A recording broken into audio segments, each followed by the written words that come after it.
Students, मैं doctor Chanda Kiswani, associate professor political science, SPC government college Ajmer.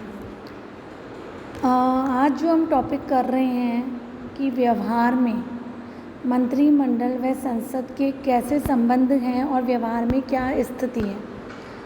कल हमने अध्ययन किया था कि सिद्धांत में मंत्रिमंडल और संसद के क्या संबंध हैं। तो सैद्धांतिक दृष्टि से और व्यवहारिक दृष्टि से क्या अंतर है, इसका हम अध्ययन करेंगे।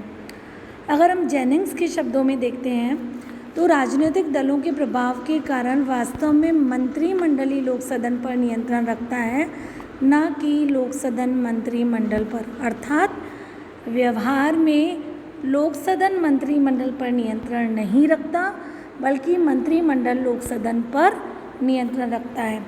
सबसे पहले हम व्यवस्थापन क्षेत्र में देखते हैं। कानून निर्माण क्षेत्र में अगर हम देखें तो कानूनों का प्रारूप मंत्रिमंडल द्वारा तैयार किया जाता है और संसद इन विधेयकों को उन्हीं रूप में पारित कर देता है जिस रूप में मंत्रिमंडल ने प्रस्तावित करता है। यदि इनमें भी जो संशोधन किए जाते हैं तो केवल वही जो मंत्रिमंडल को मान्य है। इस प्रकार कानून निर्माण के क्षेत्र में भी देखें तो प्रारूप मंत्रिमंडल द्वारा ही तैयार किया जाता है, तो यहाँ मंत्रिमंडल की स्थिति सर्वोच्च हो गई। दूसरे बिंदु देखते हैं कार्यपालिका क्षेत्र। तो कार्यपालिका क्षेत्र में भी सारा कार्य मंत्रिमंडल के द्वारा ही किया जाता है।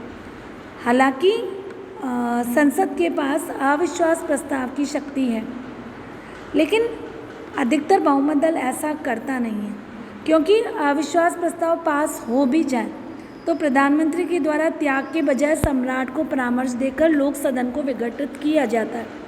अर्थात अगर हम कार्यपालिका क्षेत्र में देखें तो भी लोक सदन की मंत्रिमंडल की शक्ति अधिक है। अब हम आते हैं वित्तीय क्षेत्र में। तो वित्तीय क्षेत्र में भी आय व्यय का जो भी बजट होता है वो भी मंत्रिमंडल द्वारा ही प्रस्तुत किया जाता है, और बजट में जहाँ तक कटौती करने का सवाल है वो भी सैद्धांतिक रूप से बात है। व्यवहार का अगर हम देखें तो लोक सदन ये कार्य नहीं करता, तो व्यवहार में मंत्रिमंडल की स्थिति अधिक शक्तिशाली है। हम आगे चर्चा करेंगे कि मंत्रिमंडल की क्यों महत्ता है, क्या कारण है जिनके कारण मंत्रिमंडल की महत्ता है। Reasons for the importance of cabinet. तो पहला है द्विदल पद्धति। ब्रिटेन में द्विदल पद्धति है। दो राजनीतिक दल हैं, एक तो अनुदार दल और दूसरा मजदूर दल। तो द्विदल पद्धति होने के कारण एक दलीय मंत्रिमंडल का निर्माण होता है, और जिस राजनीतिक दल का मंत्रिमंडल होता है उसे लोक सदन में बहुमत प्राप्त होता है, और अपने बहुमत के बल पर मंत्रिमंडल के द्वारा प्रशासन और कानून निर्माण के क्षेत्र में कार्य किया जाता है। तो इस तरह द्विदल पद्धति के कारण मंत्रिमंडल द्वारा समस्त कार्य किया जाता है, क्योंकि उसका लोक सदन में बहुमत होता है। दूसरा है कठोर दलीय अनुशासन। अब मंत्रिमंडल को शक्तिशाली बनाने में महत्वपूर्ण योगदान कठोर दलीय अनुशासन का भी है। आजकल दल का अनुशासन इतना कठोर हो गया है कि प्रत्येक सदस्य को दल के आदेशों का पालन करना पड़ता है। लोक सदन में प्रत्येक दल का व्हिप होता है, सचेतक होता है, तो वो मतदान के समय अपने सदस्यों को निर्देश देता है कि उससे संबंधित विधेयक का समर्थन करना है या विरोध। और ये जो हम व्हिप की बात कर रहे हैं ये प्रधानमंत्री के निर्देश के अनुसार कार्य करता है। तो कठोर दलीय अनुशासन के कारण भी मंत्रिमंडल शक्तिशाली हो जाता है। तीसरा, लोक सदन पर अत्यधिक कार्यभार। हम जानते हैं कि शासन तंत्र के द्वारा मंत्रिमंडल पर नियंत्रण नहीं रखा जाता है। इसका ये कारण है कि लोक सदन पर बहुत अधिक कार्यभार है, और वर्तमान समय में राज्य का कार्यक्षेत्र भी इतना बढ़ गया है, और वर्ष में अगर हम 6 महीने देखें तो लोक सदन की बैठक होती नहीं है।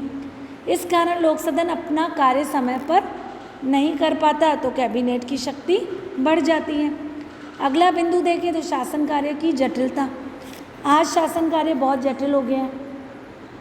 शासन कार्य में इतना पेचीदा हो गया है कि इनको समझना संसद के सदस्यों के लिए भी कठिन हो गया है, क्योंकि संसद के सदस्य भी इतने योग्य नहीं हैं कि वो राजनीतिक, प्रशासनिक, आर्थिक और तकनीकी क्षेत्र में मंत्रिमंडल का पद प्रदर्शन कर सकें। तो ये सारा काम जो है वो मंत्रिमंडल द्वारा कर दिया जाता है। इस कारण भी मंत्रिमंडल शक्तिशाली हो गया है। अगला बिंदु देखें, प्रदत्त व्यवस्थापन। पहले हम समझेंगे प्रदत्त व्यवस्थापन क्या होता है। संसद का कार्यभार वर्तमान में बहुत अधिक हो गया है। अधिक कार्यभार के कारण क्या होता है कि कानून निर्माण के संबंध में संसद कानून की मोटी रूपरेखा बना देती है और इनके संबंध में नियम और उपनियम बनाने का कार्य कार्यपालिका को दे देती है। तो प्रदत्त व्यवस्थापन के कारण मंत्रिमंडल को कानून निर्माण के क्षेत्र में शक्ति अधिक प्राप्त है। अगला बिंदु है संसद की कार्यवाही के नियम। आज संसद की कार्यवाही के नियम जो हैं उन्होंने भी मंत्रिमंडल की शक्ति बढ़ा दी है, क्योंकि मंत्रिमंडल की सिफारिश पर ही सम्राट संसद का अधिवेशन बुलाता है और अधिवेशन को घटा बढ़ा सकता है। संसद के विचार हेतु कौन से विषय रखेंगे इसका निर्णय भी मंत्रिमंडल करता है। तो ये सारा कार्य मंत्रिमंडल की इच्छा के अनुसार होता है। अगला है राष्ट्रीय आपात। इंग्लैंड में 20वीं शताब्दी में बार बार राष्ट्रीय आपात है। प्रथम विश्व युद्ध हुआ, द्वितीय विश्व युद्ध हुआ, 1930 में आर्थिक संकट हुआ। इन सब का सामना करने के लिए संसद के द्वारा मंत्रिमंडल को बहुत अधिक व्यापक शक्तियाँ दे दी गई। इन शक्तियों के कारण ब्रिटिश मंत्रिमंडल की स्थिति तानाशाही जैसी हो गई थी और राष्ट्रीय आपात की समाप्ति के कारण बाद भी मंत्रिमंडल की शक्तियाँ बनी रहीं।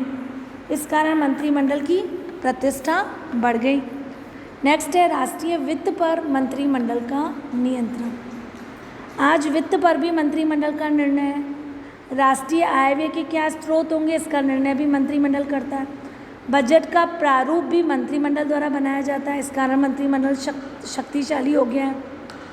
अगला बिंदु है मंत्रिमंडल के पास लोक सदन के विघटन की शक्ति। कि लोक सदन पर मंत्रिमंडल का नियंत्रण स्थापित करने का एक कारण ये भी है कि मंत्रिमंडल के पास लोक सदन को विघटित करने की शक्ति है। और यदि कभी मंत्रिमंडल ये उसको अनुभव करता है कि उसकी नीति और कार्यों को राष्ट्र का समर्थन प्राप्त है, लेकिन लोक सदन समर्थन नहीं दे रहा है, तो वो प्रधानमंत्री को परामर्श दे के लोक सदन को भंग भी कर सकता है। इस प्रकार जो है मंत्रिमंडल के पास शक्तियों में वृद्धि हो गई है। तो हम ये कह सकते हैं कोच की मंत्री और एक विद्वान है कोच कि मंत्रिमंडल ने अपनी शक्ति को इस आधार पर न केवल अपने राजनीतिक दल वरन विरोधी दल के सदस्यों पर भी नियंत्रण रखता है और वो लोक सदन पर भी नियंत्रण रखता है। इस प्रकार अगर हम देखें तो मंत्रिमंडल अधिक शक्तिशाली हो गया है। धन्यवाद।